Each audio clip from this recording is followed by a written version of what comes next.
pero por ahorita nada más quiero dar la bienvenida oficialmente a nuestra iglesia. Gracias por una vez más por tomarse el tiempo. Mi nombre es Vidal y el Señor me concede el privilegio de abrir la palabra de Dios semana tras semana y poder navegar temas y obviamente conversaciones que son de extrema importancia para nosotros. Una de ellas obviamente tiene que ver con lo que iniciamos la semana pasada y está enfrente de ustedes, que Dios mediante este jueves, el día 5 de este mes, que aunque ustedes no lo crean, es mayo ya, es que estamos ya en lo que es la celebración de lo que se ha constituido por ya algunos años el Día Nacional de la Oración. Y este Día Nacional de la Oración tiene que ver con obviamente el abrazar o el entablar los principios que la Biblia nos enseña con respecto a la oración. Ahora, cuando trata de la oración, y lo iniciamos la semana pasada y vamos a hacerlo ese domingo también, es un tema que obviamente puede ser retador y a veces un poquito confuso. Ahora, parte de esto es porque yo no sé de dónde vengan ustedes o su trasfondo, pero independientemente de qué país vengan, de qué costumbres vengan, si son nativos de aquí o de otra parte, quiero que estén de acuerdo conmigo en dos cosas basadas en lo que estoy por afirmar. Una de ellas es, en una semana como esta, que es el Día Nacional de la Oración, pensando en nuestro país y en los países del mundo, quiero que dejemos algo aclarado, porque esta va a ser la base de todo lo que digamos este día. Nosotros como nación o como cultura abrazamos lo que es la separación de iglesia y Estado. Y no es una reunión donde hablamos de política, pero en esa separación de iglesia y Estado, lo que asumimos y lo que creemos que la Biblia enseña es que tanto el Estado o los gobiernos como la iglesia, ambos fueron creados por Dios. Y ambos fueron creados con propósitos específicos, con metas específicas, y cuando cualquiera de los dos o los dos se desvían de esos propósitos, caos sucede. Cosas trágicas suceden en la vida del ser humano. La historia lo comprueba. No tengo tiempo para entrar en la historia, pero inclusive hace 2 semanas concluimos la serie de Nehemías, y el libro de Nehemías es básicamente una nación que se olvida de Dios, tanto en su gobierno como en su iglesia o en su vida religiosa. A raíz de esto que estamos describiendo, quiero que piensen conmigo en la conversación o en el tema de esta concentración de iglesia y Estado. El reto que encontramos a través de la historia en la iglesia y el Estado es que Dios nunca se ha opuesto a que estén separadas. Pero el problema que enfrentamos hoy en día, hablando del Estado o hablando de nuestra nación, es que nuestra nación, nuestros gobernantes muchas veces no piden separación de iglesia y Estado, piden separación de Estado con Dios. Y ahí es donde nos metemos en problemas. Pero para hacer un poquito justo la conversación, como iglesia hemos hecho lo mismo muchas veces. Hemos separado la iglesia de Dios y la iglesia ha hecho cosas que no glorifican a Dios. Entonces, ¿qué hacer al respecto? Especialmente, otra vez, yo no sé el trasfondo de ustedes, pero si ustedes tienen tiempo viviendo en esta nación o conocen un poquito de la política de la nación, ¿se han dado cuenta que la política, cualquiera que sea el partido que ustedes sean afines, se han dado cuenta que ha cambiado? En otras palabras, hoy en día nos encontramos con cuestiones de las demócratas o de los republicanos que ya no son los que eran tiempo atrás. Yo llegué a Estados Unidos exactamente cuando se desató la guerra del Golfo Pérsico, allá en principios de los 90s. Y el gobierno era definitivamente diferente. Ser un republicano en aquel tiempo o un demócrata era diferente a lo que es hoy en día. Y lo que quiero que hagamos por un momento es que retomemos esa redefinición de cosas, no de la política, porque no se habla de política aquí, pero en este caso de la oración. Porque si vamos a hacer una iglesia que en los próximos varios días, el lunes, martes, miércoles, jueves, estemos orando por nuestra nación, la oración tiene que retomarse y tiene que redefinirse. ¿Por qué? Porque esto es lo que yo pienso que hemos hecho, esto es lo que yo siento y asumo, que muchos hemos visto la oración de esta manera. ¿Listo? Ahí está. Hemos visto la oración de esta manera, como una máquina de refrescos. El problema es que típicamente cuando la vemos así, la máquina de refrescos o de sodas tiene ese anuncio. ¿Ven el anuncio ahí que dice out of order? ¿Qué significa eso? No jala, no jala. ¿Qué es lo que significa? Que muchos, cuando pensamos en la oración, lo que hacemos es que literalmente nos acercamos a Dios, traemos nuestra lista de preferencias, le aplanamos al botón y esperamos que salga algo, ¿no? Entonces, cuando una máquina no jala, ¿qué es lo que sucede? Le pones el dinero, le aplanas y no sale. Entonces, eso es lo que muchos nos frustra en la oración, de que nos acercamos a orar a Dios como nación, creemos en la oración y lo vamos a practicar y lo vamos a hacer, pero mi temor es que lo hacemos de esta manera y nos frustramos y creemos que Dios ya no existe y creemos que si Dios realmente me amara no pasaría esto y no pasaría aquello. ¿Sí me explico? O sea, tenemos un concepto distorsionado de la oración. La semana pasada entablamos una conversación en la oración, o dos oraciones, de un fariseo y de ¿alguien recuerda el otro personaje? Un recaudador de impuestos, que se les llama publicanos. Y nos dimos cuenta de las diferencias de oraciones y lo que Dios honra y la oración que Dios acepta. Entonces, esta mañana queremos que redefinamos esto, porque aquí está la pregunta: si el propósito de iglesia y Estado, lo que Dios ha creado, iglesia y Estado, en la historia de la humanidad, en la historia de la Biblia, es con el propósito de tener dominio. Escuchen lo que estoy diciendo: de tener dominio en el contexto de sumisión. Tu vida, la razón por qué tú estás respirando esta mañana, la razón por qué, si es que eres casado, te casaste, o tienes hijos, o eres soltero, lo que sea, trabajaste, estudias, lo que hagas, el propósito de todo ello es literalmente basado en lo que Génesis enseña. Génesis dice que Dios estableció al hombre y a la mujer, los puso en el huerto y les dijo: tened dominio sobre la tierra, sojuzgad la tierra, y literalmente tener control de ella. ¿Me explico? Es lo que digo. Entonces, en la medida en que nos sometemos, es en la medida en que tenemos dominio. Una vez más, en la medida en que nos sometemos, es en la medida en que tenemos dominio. Entonces, si el propósito es dominio dentro de sumisión, si es el propósito del gobierno de la iglesia, sí, y tener un concepto equivocado de ello, lo que tenemos que entender, y esto de la semana pasada, es que ese dominio se practica conforme abrazamos, porque así es como Cristo obtuvo dominio, es dando su vida. Entonces, dominio se obtiene en lo que típicamente se le llama pérdida. ¿Sí ven la contradicción o la paradoja? La paradoja es que si quieres tener dominio tienes que conquistar, y Cristo dijo: la conquista que yo tengo no es contra el gobierno romano o contra las naciones, es contra la muerte, porque el problema de los judíos en aquel tiempo no era el gobierno. ¿Qué era el problema? Muerte espiritual. Entonces, Cristo obtiene dominio a través de muerte, y lo expliqué la semana pasada, porque es cuando entregamos nuestro pecado a Cristo.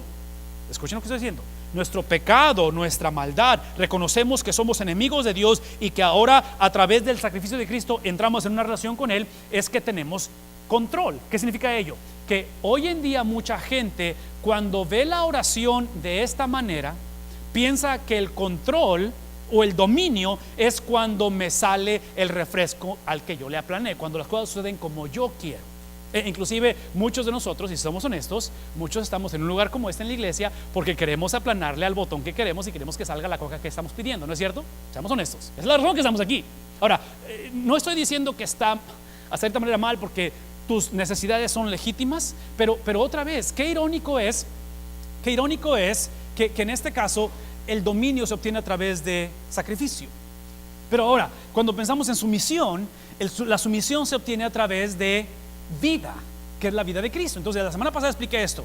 La verdadera oración es cuando entramos en una relación con Él, donde damos nuestro pecado a Él, pero en retorno Él nos da ¿qué? Su justicia.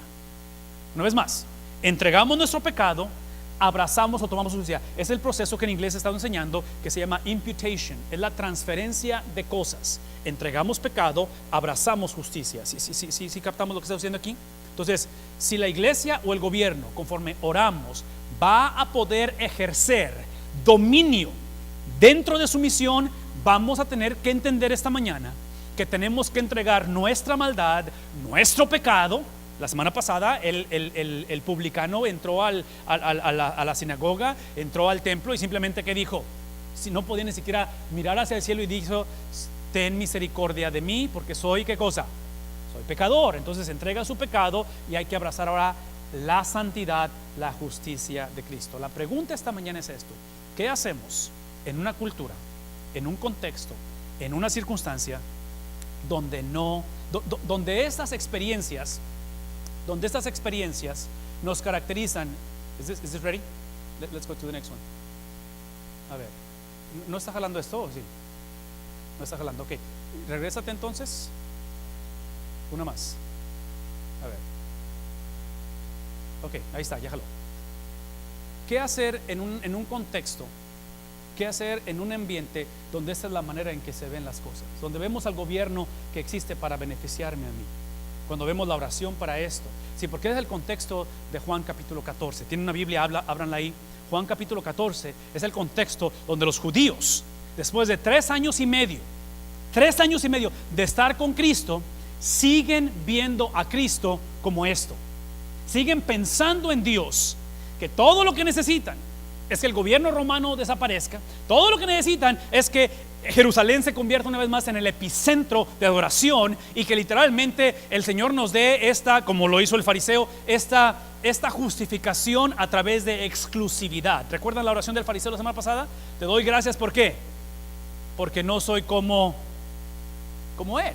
Es lo que está diciendo la semana pasada. Entonces, ¿qué hacer en ese contexto? Si en ese contexto, Juan capítulo 14, empezando en el versículo 1, vean cómo Jesús habla a los discípulos que ven su relación con Dios como una máquina de cocas descompuesta.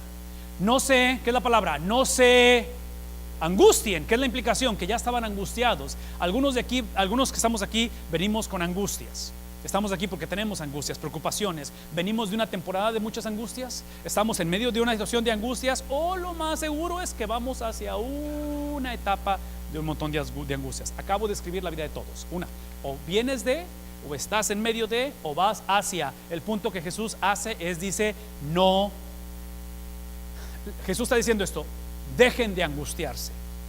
Dejen de angustiarse. ¿Por qué? Aquí está la razón. Porque si ustedes confían en quién, si ustedes que son judíos, que son chamacos, que son hombres, que son un grupo, porque son sus discípulos, que han crecido en esta cuestión de la confianza en Dios, dependencia en Dios, son expertos en buscar a Dios, entonces van a tener que también confiar en quién. Confiar en mí. Vean lo que dice: en el hogar de mi padre, en la casa de mi padre, dice la Reina Valera, en la casa de mi padre muchas, ¿qué dice la versión antigua? Moradas hay.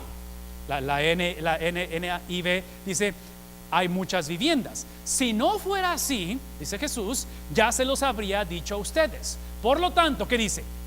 Voy a preparar, o voy a adelantar el camino para esa morada o ese lugar, de lo cual yo pienso que en este momento, versículo 2, los discípulos tienen cara de confusión, como típicamente la tenemos los hombres cuando se nos dice algo, ¿no? Así como que, ¿de qué estás hablando? Y Jesús continúa y dice: y si me voy, porque aquí es donde quiero que me escuchen de por favor. Si el contexto de esa conversación íntima entre Cristo y los discípulos es en el contexto de, literalmente, como dijimos al principio, hay confusión. En la versión en inglés dice la palabra trouble, que el corazón está literalmente desilusionado, porque Cristo continúa diciendo que ya se va. Y no solamente que ya se va, ¿recuerdan lo que Cristo está anunciando? No es que ya se va, es cómo se va, cómo tiene que irse Cristo. Isaías capítulo 53, el siervo, ¿qué es la palabra? Sufriente, ¿recuerdan eso? Entonces no es solamente que ya me voy. ¿Qué está diciendo Jesús? Voy a ser ejecutado, voy a ser puesto en un madero y voy a ser enjuiciado ilegalmente. Habla de su resurrección también, pero todo lo que están pensando ellos es que el líder se nos va. Dice Jesús: si me voy, todo lo que hago explicar, y hago las preparaciones, vendré para llevármelos conmigo. De tal manera que dice: así ustedes, ¿qué va a pasar? Así ustedes estarán donde yo esté. Ahora, aquí está lo importante, dos cosas. Una es que el cielo, porque está hablando del cielo, es un lugar, pero este es lo más importante del cielo, que el cielo es una persona. ¿Sí? ¿Qué significa ello? Que no sabemos exactamente dónde está el cielo, pero eso es lo que sé acerca del cielo, que no importa si está arriba, abajo, si la tierra va a ser restaurada, eso es irrelevante para mí. Mientras esté Cristo, es todo lo que necesitamos, ¿no es cierto? ¿Por qué? Porque lo que valoramos no es el cielo, valoramos la persona que reina en el cielo. Si estamos captando esto, de tal manera que él dice más adelante: ustedes ya conocen el camino para ir a donde yo voy. Y aquí es donde empieza la confusión, porque está haciendo afirmaciones de las cuales obviamente ellos no están siguiendo. Dice más adelante: dijo Tomás, aquí está la primera pregunta, porque aquí está la reunión y Tomás: Señor, acabas de decir que nosotros sabemos a dónde vas. El problema es esto: no sabemos a dónde vas. Así que, ¿cómo podemos conocer el camino? En otras palabras, no es que no querramos ir, el problema es que no sabemos a dónde vas, número uno. Y en segundo, si no sé a dónde voy, ¿sí? ¿Cómo vas a ver el camino entonces? Si Jesús responde de esta manera y dice lo siguiente: yo soy, ¿qué cosa? El camino. Yo soy, ¿qué cosa? La verdad. Y yo soy, ¿qué cosa? La vida. En otras palabras, si esto que estamos escribiendo, ustedes piensan que simplemente es un lugar. No solamente es un lugar, sino que es una persona. Yo soy el camino, yo soy literalmente la verdad y yo soy literalmente la vida. Y dice Jesús, nomás para que quede esto en claro, nadie puede venir a ese lugar o a esa persona que es mi Padre si no es a través de quién, si no es a través de mí. Es lo que está diciendo. Entonces, no se emocionen nada más del destino o de hacia dónde va esto, pero consideren también el hecho de que a través de este proceso es igual importante, tanto como llegamos hacia dónde llegamos. De tal manera que dice el versículo 7, si ustedes realmente me conocieran, ¿qué está implicando? ¿Qué está implicando? Si ustedes realmente me conocieran, ¿qué está implicando? La implicación aquí es esta, es de que al aparentar, estos hombres llamados discípulos que dentro de unas cuantas semanas o meses el Señor va a depositar literalmente la salvación de ustedes y la mía en sus manos. ¿Recuerdan Hechos capítulo 1? En la ascensión de Jesús, y que dice: me seréis testigos en Jerusalén, me seréis testigos en Judea, me seréis testigos en Samaria, me seréis testigos ¿hasta dónde? Hasta los confines del mundo. Y al aparentar, estos hombres que tenían 3 años y medio de caminar con Jesús, Jesús dice: realmente no me conocen. Esto, aquí es donde quiero que pensemos, porque aquí está la oración. La oración muchas de las veces, ¿sí?, es hecha por naciones que tenemos el conocimiento para decirla, pero no el conocimiento de a quién se la estamos diciendo. ¿Sí captamos eso? Muchos de nosotros sabemos qué decir, e inclusive en la mente creemos lo que estamos diciendo. El problema es que nos enfocamos en la oración en lugar de enfocarnos en el objeto de la oración. Lo voy a decir una vez más: el punto de la oración nunca es la oración. ¿Qué es el punto de la oración? ¿A quién es dirigida esa oración? El cielo, el punto no es el cielo. ¿Qué es el punto en el cielo? La presencia del Padre que reina en el cielo. ¿Sí me explico? Y lo mismo sucede en el matrimonio. El punto no es no divorciarme. El punto no es simplemente no estar solo y conseguirme una esposa. ¿Cuál es el punto? Para mí es harem. ¿Sí? ¿Por qué? Porque yo puedo casarme con alguien más. Ustedes pueden casarse con alguien más. ¿Sí me explico? No, yo no quiero matrimonio, yo quiero a mi esposa. ¿Sí ven la diferencia de lo que está sucediendo aquí? Entonces dice Jesús: es que realmente no me conocieran. ¿Conocerían también a quién? ¿Conocerían también a quién? En otras palabras, vean lo que está diciendo Jesús. Y ya desde este momento, ¿qué? Lo conocen y lo han visto. De tal manera que el punto aquí es intimidad. Si vamos a ser la nación que realmente abrazamos la manera en que Cristo nos enseña a orar, si vamos a hacer la oración que simplemente estamos que tratamos de evitar o evadir el ser una mejor nación, pero realmente tener comunión con el Padre tiene que ser en intimidad. Esta intimidad no es fácil de llevarla, porque se los dije la semana pasada y se los voy a decir una vez más. La intimidad con Dios no nos hace mejores personas. No es lo primero que sucede. Lo primero que nos hace la intimidad es que nos enseña que estamos sin intimidad con Dios. ¿Sí me explico? Lo primero que expone la intimidad con Dios es mi problema, es mi pecado.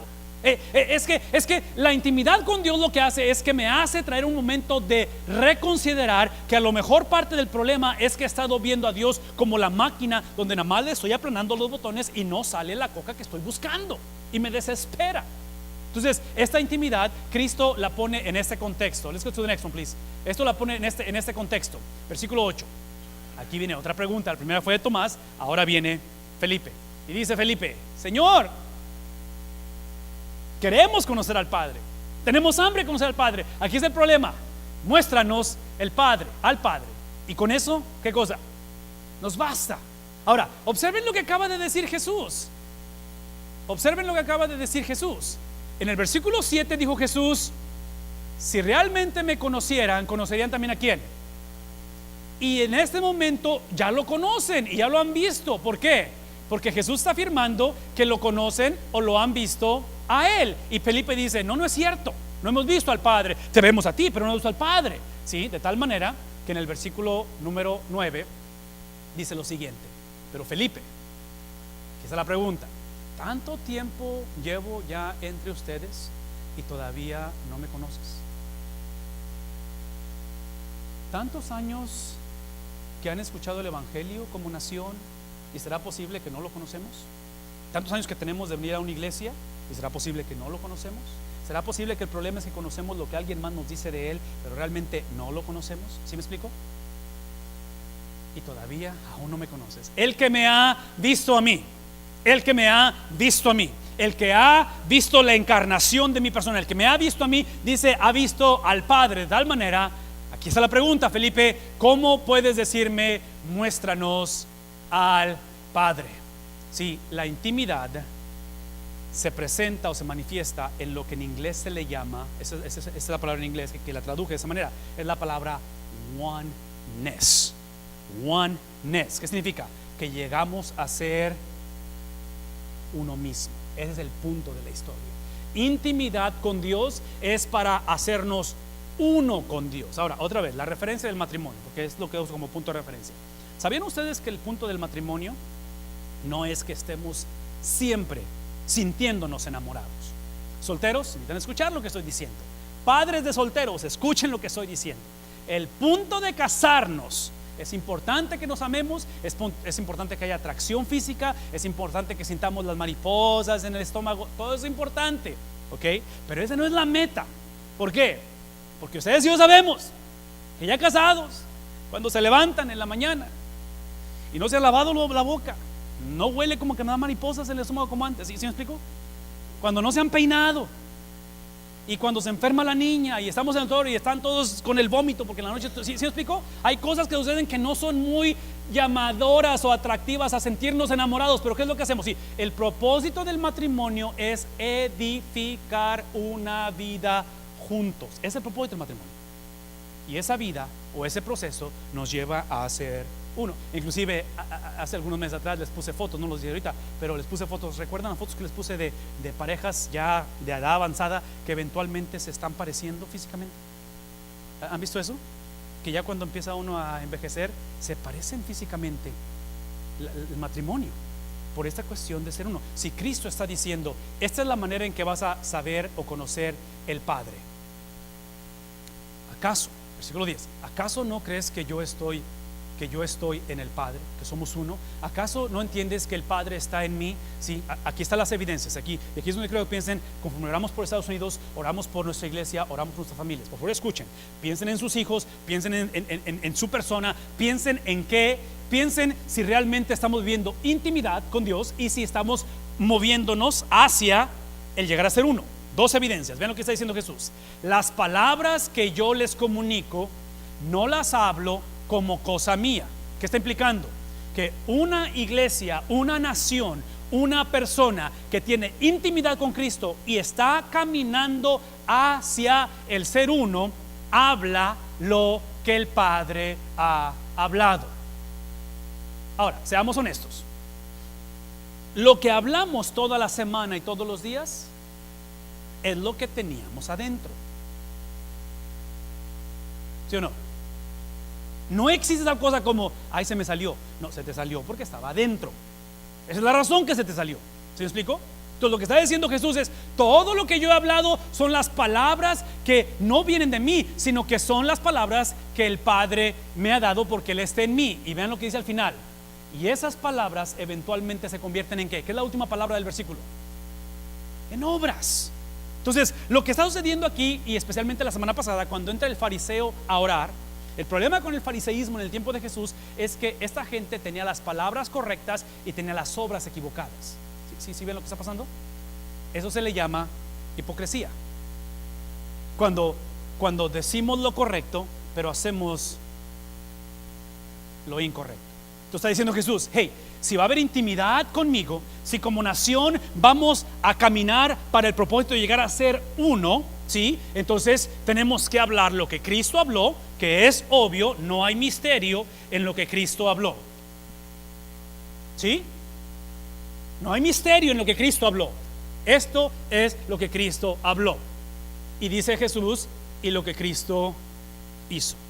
Esas son las evidencias de una persona que ha dejado de ver a Dios como la máquina de cocas que no funciona.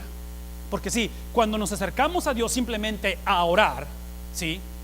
sin realmente transformar nuestra manera de hablar, que es el producto de nuestra manera de pensar, y nuestras acciones, que son el producto de ¿qué? Las acciones del corazón, no hemos entendido el mensaje de la oración, de tal manera que Jesús termina de esta manera la conversación. Versículo 11, créanme cuando les digo que yo estoy en el Padre, que caminamos siendo uno y que el Padre está en mí, o al menos créanme. ¿Por qué? ¿Qué evidencias tiene? Estos son jóvenes, estos son discípulos, son apóstoles, estos son personas que crecieron en el judaísmo y sabían las profecías. Y Cristo está diciendo: vean la trayectoria de lo que la historia ha dicho, los profetas, desde Abraham, desde Moisés, vean, y todo viene a tener una relación íntima con mi persona. Lo que yo estoy haciendo es el producto de todo lo que está viniendo. Por favor, escuchen lo que estoy diciendo. Sí, esta cuestión de nuestra intimidad con Dios, por favor escuchen, esta cuestión de caminar a ser uno con Dios tiene que ser confirmado, no porque de repente te salió la coca de la máquina y dices: Dios escucha, Dios vive, Dios existe. No, tiene que ser confirmado por la historia y la trayectoria que Dios ha hecho en la vida de la iglesia. ¿Sí me explico? No puedes tú simplemente decir: es por mi experiencia, porque aquí es donde Felipe está diciendo: muéstranos al Padre. ¿Qué está pidiendo Felipe? Felipe está pidiendo otra señal, otro milagro, otro prodigio. Sí, y muchos cristianos, ¿qué es lo que queremos? Queremos un milagro tras otro milagro, tras otro milagro, tras otra evidencia. ¿Sí me explico? O sea, tratamos a Jesús como si fuera máquina de cocas. No tengo tiempo para tener intimidad contigo, no tengo tiempo para realmente llegar a ser uno contigo, que es hablar lo que tú hablaste, sentir lo que tú sentiste y hacer lo que tú hiciste. No tengo tiempo para eso. Todo lo que quiero es un milagro tras otro milagro, tras otro milagro, tras otro milagro, tras otro milagro, porque mi vida necesita muchos milagros. ¿Sí captamos lo que está pasando? No se trata de simplemente ver señales de todo ello, de tal manera que ciertamente les aseguro que el que cree en mí, otra vez, ¿qué significa creer en mí? Creer en mí, orar a mí, confiar en mí, es hablar lo que yo dije, hacer lo que yo dije. Dice: las obras que yo hago, ¿qué va a pasar con esas obras que yo hago? ¿Qué va a pasar con las obras que yo hago? Sí, se los dije la semana pasada y se los digo una vez más. Escuchen esto: yo entrego mi pecado a Cristo en la cruz. Cristo entrega su vida antes de la cruz a mí. ¿Sí? Una vez más, yo entrego mi pecado cuando Cristo está en la cruz, y doy gracias a Dios por la cruz. La cruz es necesaria, la resurrección y el haber vencido la muerte es necesario, pero conforme eso sucede, vean lo que está sucediendo. Las obras que yo hago, ¿cuáles obras hizo Jesús? Véanme por favor, las obras que hizo desde su nacimiento virginal hasta el momento en que va al Calvario. Esos 33 años y medio de Jesús somos llamados a hacerlos. Esta semana que oremos por nuestra nación, necesitamos orar por una nación que abrace los 33 años y medio de la vida de Cristo para hacer las obras que hizo. Y dice aquí: y aún las hará. ¿Qué cosa? ¿Qué significa esto de que las hará aún más de lo que Cristo hizo? ¿Será posible hacer cosas más grandes que las que Cristo hizo?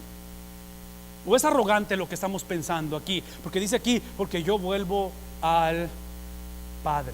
Sí, aquí está la confusión, aquí es donde entramos con problemas con la oración muchas de las veces. Yo quiero que pensemos en 4 cosas que quiero que se lleven, que las apunten o que las texten a alguien o hagan algo con esto. Pero estas 4 cosas quiero que piensen en ello.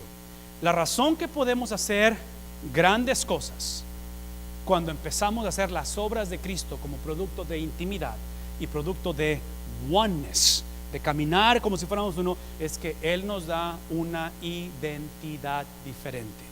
Por favor, escuchen lo que estoy diciendo. Yo sé que la situación en nuestro país no se ve muy acogedora.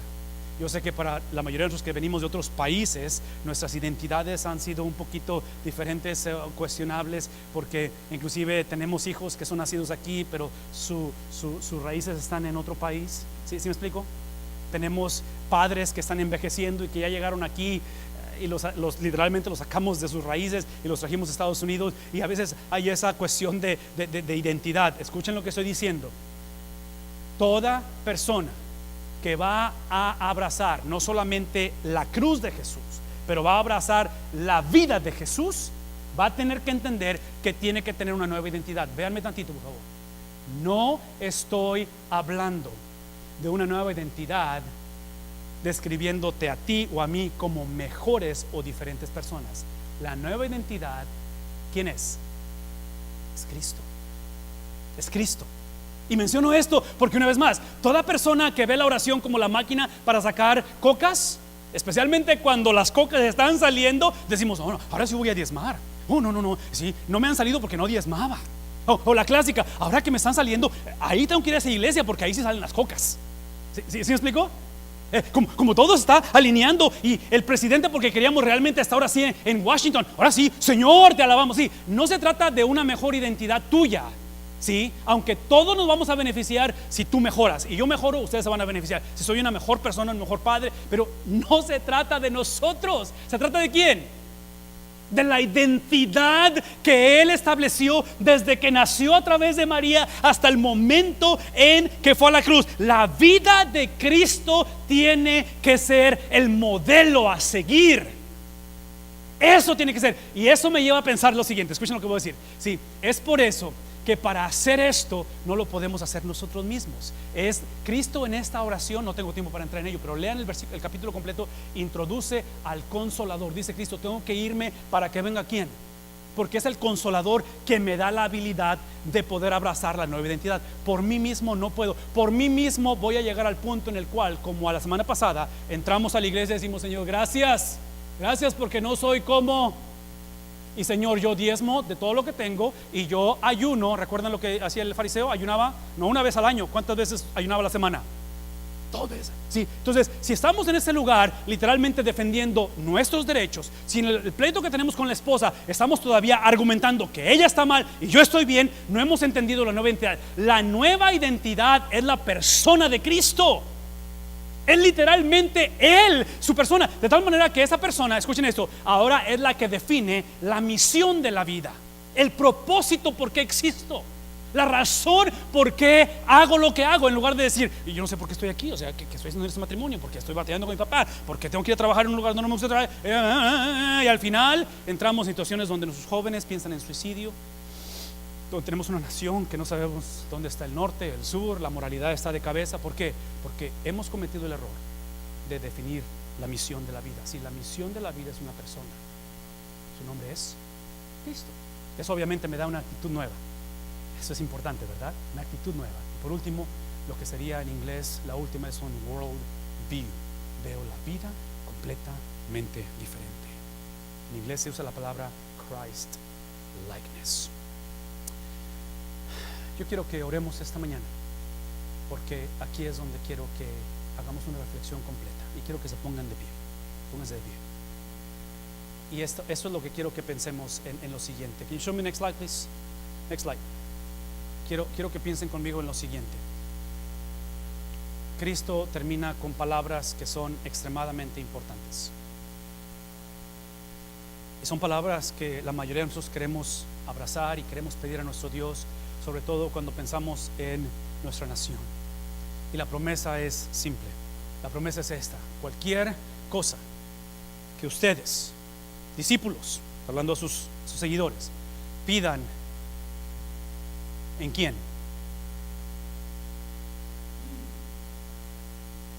En mi nombre. En la Biblia los nombres es el reflejo de la esencia. Tu nombre refleja quién eres, tu carácter. Y Cristo está diciendo, cualquier cosa que ustedes pidan en mi nombre, ¿qué es la promesa?